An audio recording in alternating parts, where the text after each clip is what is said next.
Aquí comienza La Informante, el programa de La Neta que te pone al día con el proceso constitucional.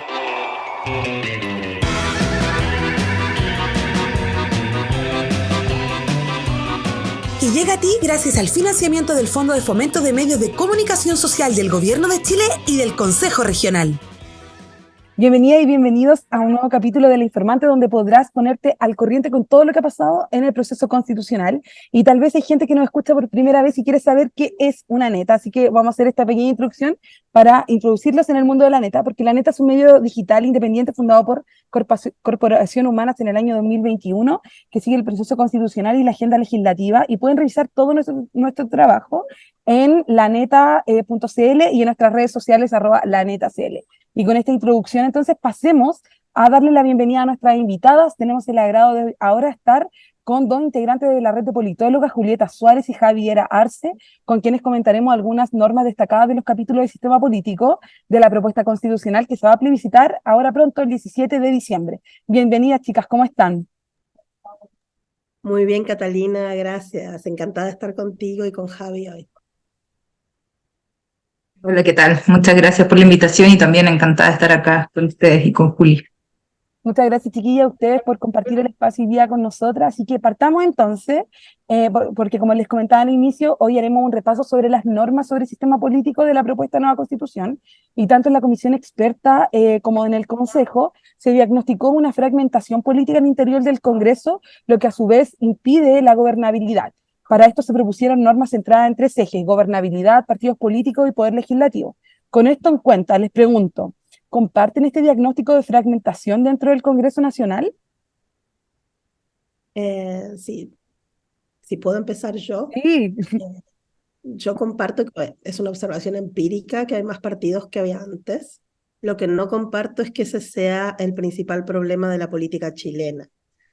Para la ciencia política, la gobernabilidad y la representación están en tensión, ¿no? Entonces, cuanto más partidos, en general se asume mayor representación, pero menor gobernabilidad, y viceversa. El problema que tiene esta generalización, digamos, desde la literatura, es que tiene un presupuesto implícito del que nunca se habla, y que es que estos partidos, para generar gobernabilidad, aunque sean pocos, igual sean representativos.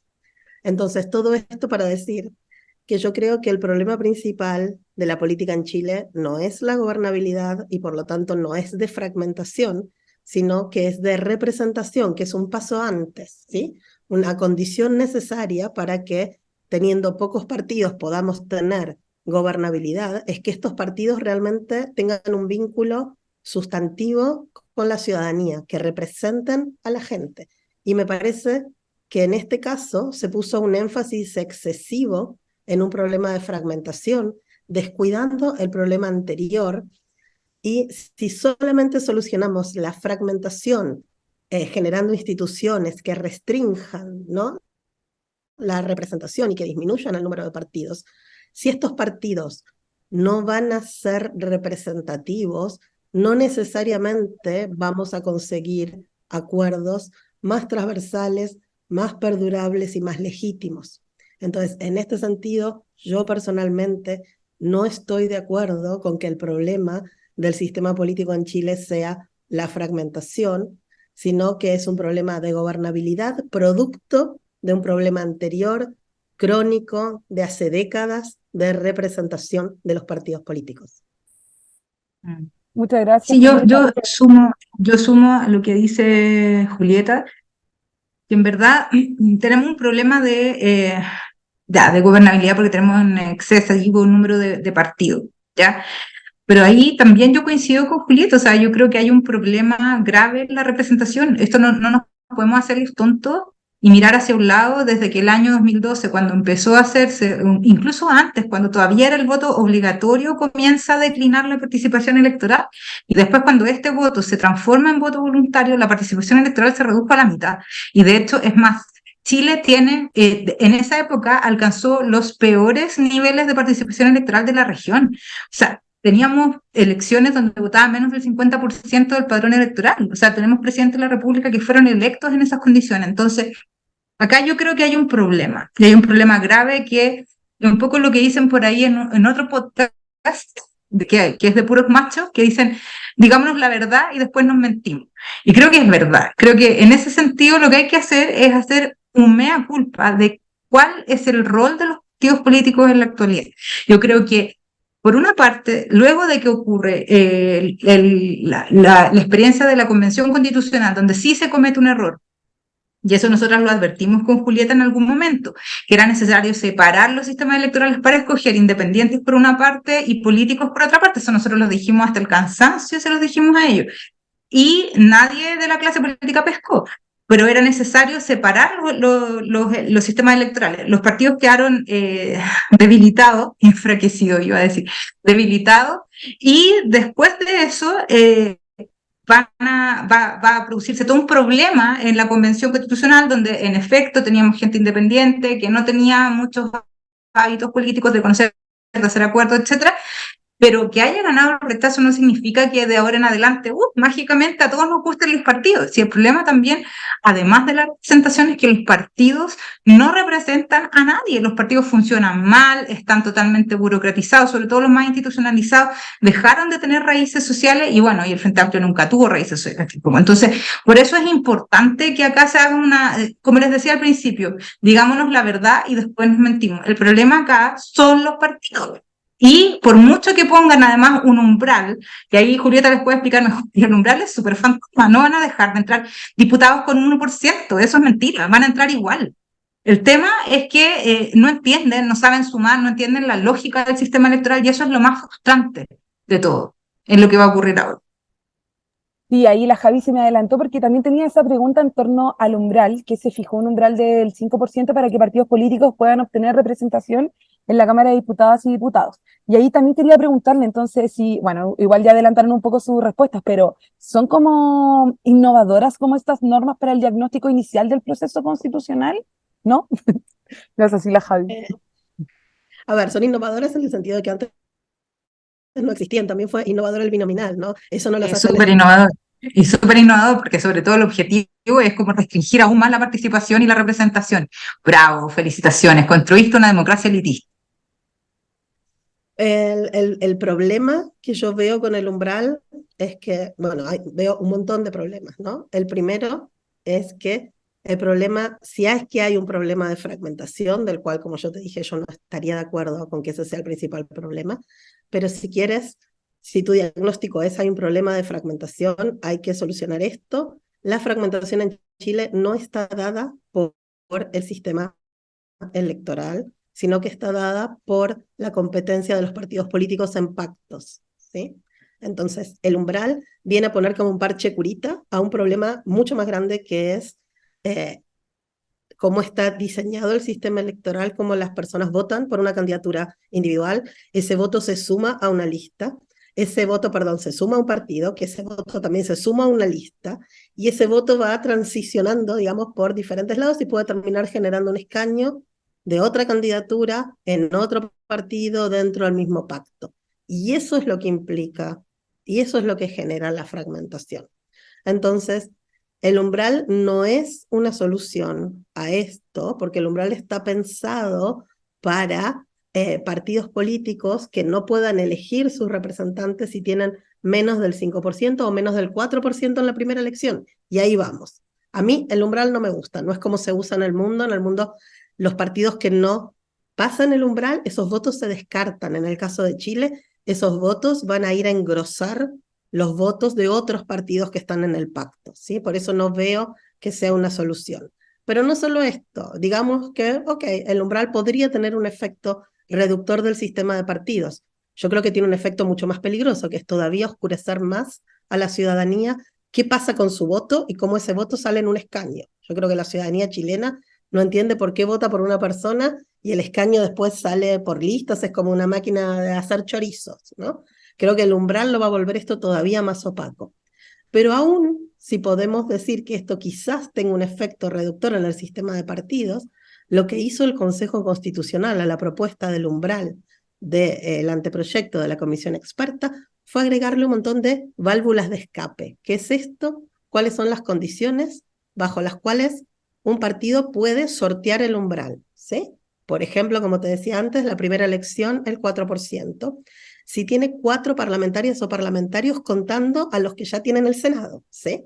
Después es si tiene 8, es decir, si tiene 4 y saca el 3%, igual va a poder ser electa. Pero hay algo más, el Consejo Constitucional les permite a los partidos fusionarse, es decir, que los partidos que no pasan el umbral se pueden juntar con otros y ahí pasar el umbral juntos. Entonces, para mí, el umbral es un gran ejemplo de echa la ley, echa la trampa. No va a funcionar porque está pensado para que no funcione, porque tiene un montón de válvulas de escape para que no funcione. Esto sumado a lo que decía Julieta, es importante sobre todo el tema de cómo partidos que deberían haber desaparecido hace rato, como por ejemplo el Partido Radical. Yo no tengo nada contra los radicales, pero como que es un partido así reliquia, como que siempre sobrevive porque logra los 4 diputados o logra el mínimo de votos. Entonces siempre están jugando con eso al límite. Y el Partido Radical es prácticamente un partido reliquia dentro del sistema político. No, dentro del sistema partido no tiene como un mayor asidero tampoco ya en la población ni nada. O sea, hace mucho tiempo. Y lo mismo lo hemos visto con varios partidos que han ido perdiendo también las votaciones, PPD, la Democracia Cristiana, varios partidos o en ese caso tendrían que buscar nuevas alianzas electorales para poder engrosar sus votaciones, pero el ejemplo más fuerte es ese, que como el Partido Radical busca la forma de generar un pacto electoral. Ahora, es bien interesante esto como de las coaliciones preelectorales, en este caso, para competir, porque en efecto lo que hace es disfrazar, un poco lo que dice Julieta, disfraza el verdadero peso electoral que tiene cada partido. Si estas personas que estuvieron en el Consejo Constitucional hubiesen tenido algo así como la voluntad de entender esto, se hubiesen abolido las coaliciones preelectorales. Con eso ya inmediatamente sinceran la votación de cada partido, van en listas separadas los partidos y de acuerdo a la votación son los que integran. Eso podría perfectamente ayudar a reducir mucho más el número de partidos que poner un umbral, que es ampliamente soslayable, como explicó bien Julieta, con estas válvulas de escape que existen. Está interesante lo que dicen, como que creo de que están dejando como bien en claro como ese umbral, que igual fue bien celebrado después de que se redactó esta propuesta. Y también quería pasar a o sea, a otra, no a una norma, a una disposición transitoria que también fue bien celebrada por las mayorías dentro del Consejo Constitucional, que tiene que ver con la reducción de la Cámara de Diputadas y Diputados, que actualmente está en 155 y pasarían a 138. Desde la oposición, me acuerdo que la discusión fue bien álgida porque les preguntaban, o sea, desde el oficialismo le preguntaban constantemente como a las derechas de dónde habían sacado como este número, en base a qué, y la verdad nunca hubo una respuesta como concreta, nunca hubo una claridad en torno a este guarismo. Entonces también me gustaría preguntarles, porque igual es una norma, o sea, es una disposición igual popular, pero ¿se justifica esta redacción de parlamentarios en pos de la unidad dentro del Congreso? ¿Qué consecuencias traía aparejadas esta disposición transitoria? Yo tengo una hipótesis de dónde salió el número. Ya, a ver. El número que está a la mitad entre los 120 del binominal y los 155 actuales. Es decir, es un número que no resiste ninguna técnica, ¿no?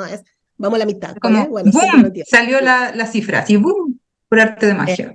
Yo más que popular diría que es una medida demagógica, ¿no? Digamos, claramente es una medida demagógica porque es, digamos, una señal de la ultraderecha en todo el mundo, ¿no? Ir contra los privilegios de la clase política y por lo tanto reducir la Cámara, eso implicaría reducir los privilegios de los parlamentarios, las parlamentarias. Entonces, para mí es claramente una medida demagógica, no tiene ningún efecto, digamos, positivo en la democracia, si bien todos los efectos que se me pueden ocurrir, al contrario, son más bien negativos. ¿Por qué? Bueno, porque tiende a reducir la representación, porque además está acompañada con otra disposición constitucional que no es transitoria y que es la que reduce el tamaño de los distritos y por lo tanto va a tender a favorecer a las primeras minorías, porque viene acompañada de que el Consejo Constitucional sacó que el sistema electoral tenía que ser proporcional y por lo tanto esto abre la puerta a sistemas mayoritarios, digamos, atenta de vuelta contra toda la representación. ¿Por qué? Porque tiene este sustento por detrás de que esto generaría gobernabilidad.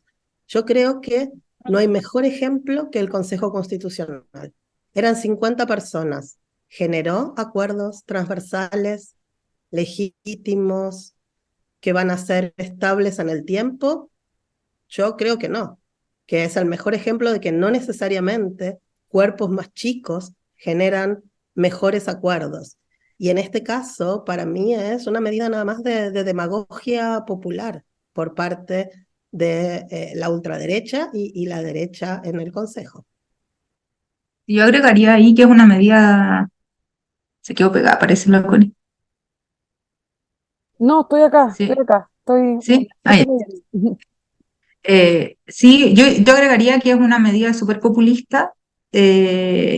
En realidad, más que demagoga, yo creo que es populista y es muy populista en el sentido de que la gente en general en Chile y bueno, y en todo el mundo no le gustan los políticos. Entonces es súper popular decir, ay, vamos a sacar políticos. Entonces, ¿qué es lo que ocurre? Que nosotros tenemos un país que demográficamente es más grande que el país del binominal y de los 120 diputados. Y cuando uno quiere saber más o menos cuánto debería tener o el tamaño de las cámaras tienen una relación directa con el tamaño de la población, ¿ya? Las asambleas. Entonces, obviamente nosotros si vamos a quitar de los 155 escaños, que ojo, que ya son pocos, porque deberían ser 260, por lo menos 266, 267 a 20 millones de habitantes, sacando la fórmula de la raíz cúbica y da un numerito. Ese numerito es el que más o menos el tamaño que debería tener una cámara, ¿ya? Entonces, en ese caso, nosotros nos faltarían 100 y estas personas además reducen 20 más, o alrededor de 20. Lo que hacen primero es que tú para salir electo necesitas más votos, ¿ya? ¿Quiénes sacan más votos? Las personas que tienen acceso a tener más recursos y a tener más listas más competitivas de partidos más grandes. Es decir, vuelves a generar un efecto contrario, que es una elitización de la democracia. Durante mucho tiempo, y eso también me dio mucha risa porque había como una especie de nostalgia de parte de muchos, incluso analistas, sobre el tema del binominal a propósito de la gran cantidad de partidos políticos.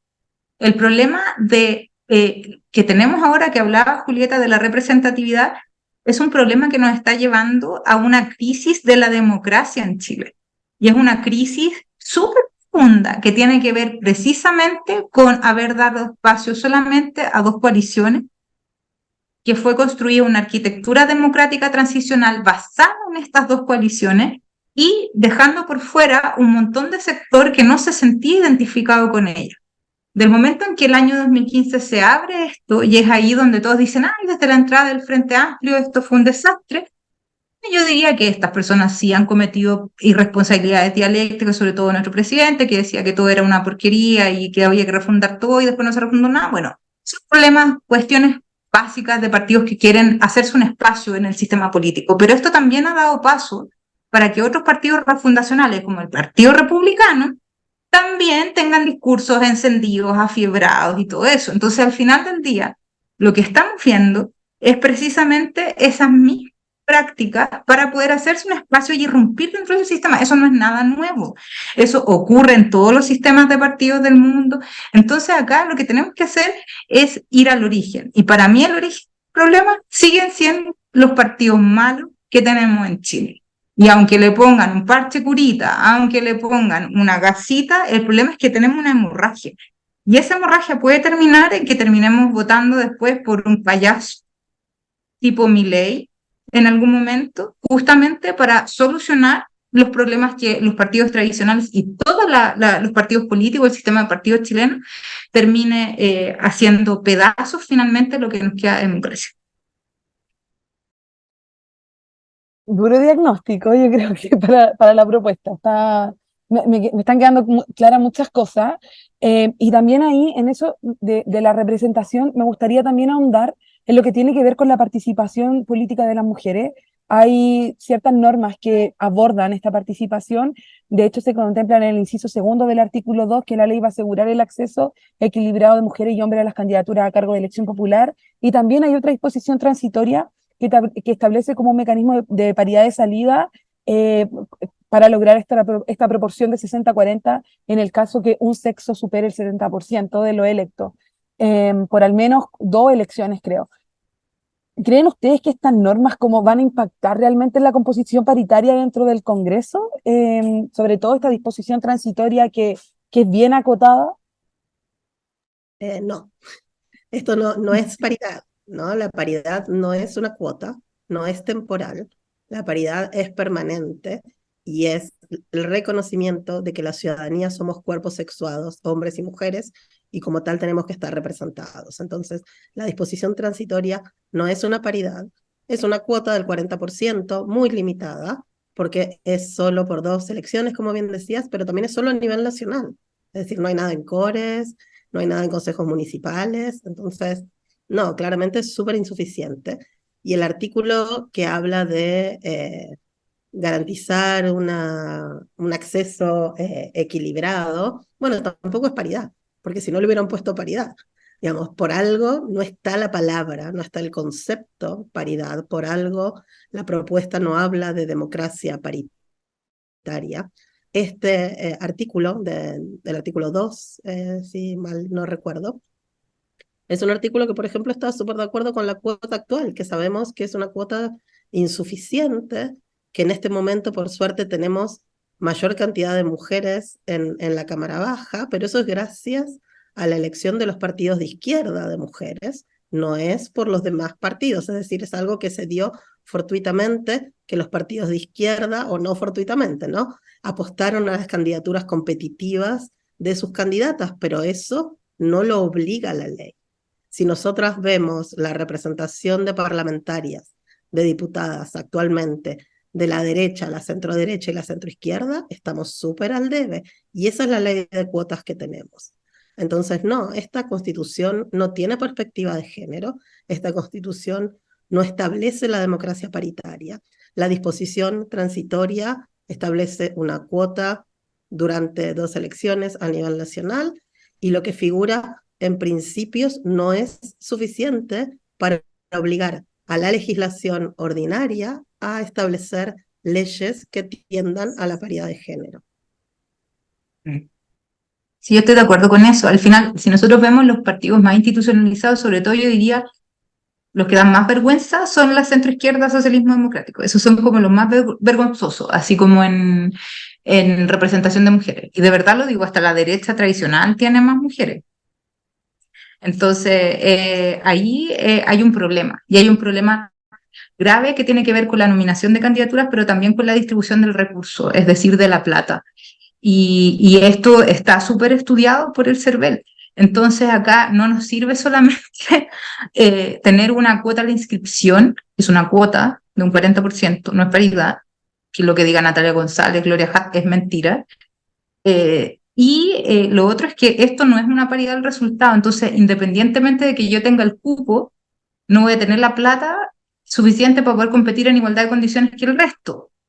Entonces, por lo tanto, al yo reconocer esa igualdad de condiciones, lo que voy a hacer es generar condiciones de igualdad para que exista esa paridad de salida. Ahora, y con esto termino, igual me choca muchísimo que se hable de que nos estén regalando a los grupos privilegiados como las mujeres los cupos por secretaría y que nosotras no tengamos las capacidades para poder avanzar en esto ni ganarnos el cupo. El tema de la política reproduce las brechas estructurales de género de la sociedad. La política es parte de la sociedad y por lo tanto no reconocer esa reproducción de las brechas estructurales, de las desigualdades estructurales de la sociedad, es simplemente querer tapar el sol con un dedo. Muchas gracias. Sí, de hecho me estaba acordando ahora en torno como a la discusión que hubo, de que, claro, estuvo bien jugada como esta disposición transitoria sobre este cupo que ustedes le dicen del 60-40, y sobre todo también el inciso segundo del artículo 2, también estuvo como, de hecho pasó a mixta. Fue un debate bien álgido que sostuvieron dentro del Consejo Constitucional y finalmente, bueno, quedó como está redactado ahora y va a ser la ciudadanía la que finalmente va a decidir si les gusta este texto o no. Y ahí preguntarles también, y con esta finalizamos, ¿cómo evalúan, como en términos general y muy breve, esta propuesta en torno al sistema político? Bueno, para mí es una pésima propuesta. Con Ya. respecto al sistema político en particular y teniendo en cuenta el momento, digamos, mundial que vivimos de erosión de la democracia. De hecho, justo estaba viendo que Giorgia Meloni en Italia está proponiendo una reforma constitucional donde quien sale primero se lleva el 55% de las bancas. Esto, con esta propuesta, es factible de aplicarse en Chile. ¿Y con qué? Con el objetivo de generar gobernabilidad. Pero ¿qué haces al final? Estás generando supermayorías para partidos políticos, estás limitando la representación plural de ideas en un país que es ampliamente heterogéneo. Entonces yo creo que te estás encaminando probablemente a otra crisis, porque no es la forma en que las instituciones puedan canalizar las demandas plurales de la ciudadanía si restringís cada vez más el acceso a las instituciones formales. Queremos que la ciudadanía resuelva sus conflictos en el Congreso y no en la calle, y por lo tanto tienen que tener lugar en el Congreso. Cuanto más restringamos la representación de los partidos, menos va a ser el lugar formal de la decisión el preferido para solucionar los problemas. Yo agrego algo nada más que me parece súper interesante con respecto a lo que veníamos hablando antes, para que lo pensemos y para que nos aferremos también a algo de esperanza, y que habla de cómo se han dado cuenta de la importancia de la paridad y de la igualdad de género para tratar de legitimar una constitución que no tiene nada de igualdad de género, tratando de utilizar esto, ¿no? Entonces yo creo que esto nos debe quedar a las feministas como lección, como aplauso a la espalda, digamos, para tener más fuerzas, diciendo, evidentemente, si tienen que salir a decir que esta propuesta, que es muy mala en sistema político, tiene paridad de género, es porque creen que esto es algo que legitima la propuesta. Pero no, la gente no tiene que dejarse engañar. Esta propuesta no tiene paridad de género, esta propuesta no tiene provisiones, no tiene mandatos constitucionales que obliguen al Estado a desmantelar las relaciones desiguales de poder entre los géneros. Sí, yo también solo agregar que esta constitución no es buena en sistema político, no es buena en muchos capítulos y muchos aspectos. Y aquí yo creo que me puedo pasar en temas de género mucho más. Ellas han intentado, de hecho, sobre todo Natalia González, Jimena Rincón, Gloria Hatt, han intentado de pasar algunas políticas también como de autonomía económica, como por ejemplo el acceso a la vacuna, y el acceso a la vacuna es un derecho superior del niño. No es, o sea, y ayuda además a los empleadores, no ayuda precisamente, no es algo así como que beneficie directamente a las mujeres, o sea, es como, de verdad podríamos estar vulnerando ese tipo de cosas. Además, creo que en términos de autonomía política, autonomía económica y un montón de otros temas, que está esta constitución no tiene perspectiva de género. Y de eso nos hemos dado cuenta y están tratando por alguna parte hacer un gender washing, como un lavado de género de esta constitución, y no lo van a conseguir. De hecho, ya están mostrando los datos CADEM particularmente que las mujeres están muy sospechosas con los resultados de este trabajo. Y pasando ya a los temas gruesos del sistema político, la propuesta finalmente que está propuesta en este momento es una propuesta, yo diría que busca como objetivo bajar los niveles de democracia del país, dañar aún más la democracia que tenemos. Esto es de manual, esto no es solamente algo que se les ocurrió a ellos, esto ha ocurrido en otros países. Acá hay normas que son especialmente peligrosas, particularmente en el estado de sitio, el desmantelamiento mismo de la representación política, el generar una oligarquía como sistema de representación, que es lo que ellos están proponiendo, y todo eso va conduciéndonos a una autocracia. Y en este caso tienen la oportunidad única de aprobar este texto, que después va de la mano con la candidatura de José Antonio Kast para concretar precisamente un proyecto de carácter autocrático. O sea, acá nos estamos jugando el todo por el todo. Ese es el problema y esa es la gravedad. Y yo lo digo como chilena que está viendo afuera y que tiene la posibilidad de mirar un montón de otras experiencias. Y es terrible ver cómo por secretaría estamos dándole el espacio a la extrema derecha de desmantelar nuestra alicaída y de débil, lamentablemente, democracia. Wow, me han dejado sin palabras durante todo el programa. Muchas gracias por esos cierres, estuvieron pero así de oro. Y bueno, como mencionaba hace un rato, será la ciudadanía la que se va a tener que pronunciar en torno a este texto el próximo domingo 17 de noviembre, o sea, de diciembre, pero son espacios como la neta que miran como el texto constitucional con el objetivo también de que la gente pueda revisar el texto según como su área de interés. Chiquillas, les quiero mandar un abrazo gigante, agradecerles su disposición del tiempo por estar acá, por acompañarnos hoy día en La Informante y eso, muchas, muchas, muchas gracias. Y antes de cerrar, quiero recordar que este programa llega gracias al financiamiento del Fondo de Fomento de Medios de Comunicación Social del Gobierno de Chile y del Consejo Regional. Y chicas, nuevamente muchas gracias, la neta, las quiero mucho. Chao, chao. Chao. Chao, chao. Cuídense. Esto fue La Informante, un programa de La Neta para que le sigas el rastro a la última etapa del proceso constitucional.